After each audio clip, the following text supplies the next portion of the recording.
I think, one of the biggest challenges always is, for an organization like FHI, for me, one of the biggest challenges was just trying to ensure that if we were going to work in, 40 plus countries, how could we ensure that everybody understood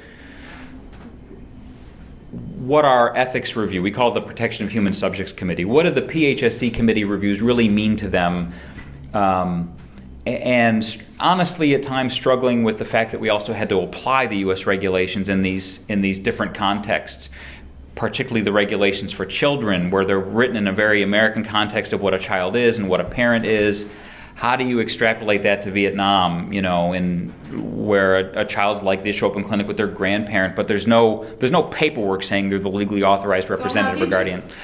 We looked for flexibility in the regulations as best we could. One of FHI's biggest funders was USAID, and in one of the sort of the crazy quilt things of our common rule system, USAID was not signatory to subparts B, C, or D. So technically those rules didn't apply. Now as an organization, we applied them.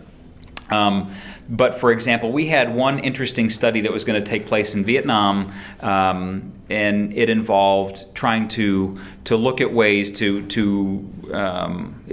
in the large scheme of things, it was an HIV prevention project. In that part of Asia, a lot of HIV transmission is through needle sharing, through injecting drug users. And so we were trying to intercept people as they were coming out of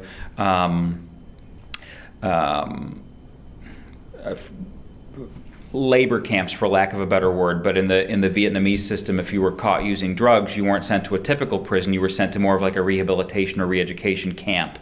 And the goal of this project was really to intercept them as they were leaving that and then expose them to a behavioral intervention on the outside of the camps once they re-entered their communities. However, we were recruiting them while they were still in the camps.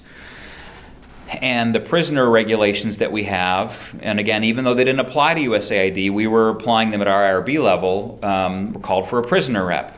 Well, what in the world is that going to mean? How are we going to get somebody that understands the Vietnamese context into our IRB meeting?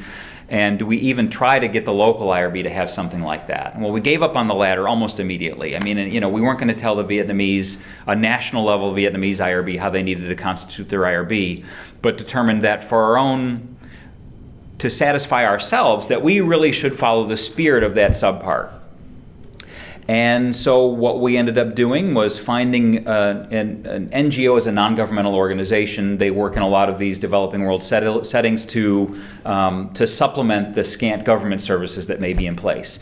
So we found an NGO that was working with these camps to help improve the quality of them and the lives of the people in them, and who knew the context, the realities of what it was like in those camps, how autonomous the people in them might be. And we found someone from one of those NGOs and essentially designated her a prisoner representative and had her call into our IRB meeting and participate in the review. The time zones were a little wacky for her, 10 or 11 hours off, but she was willing to do it. And then we followed up with, that was one of our site visit trips. The IRB chair and I went to Vietnam and went to the labor camps and met with the local IRB officials, and satisfied ourselves that we could ethically conduct that research, and that we had, met the spirit of subpart C by involving this quasi-prisoner rep from Vietnam.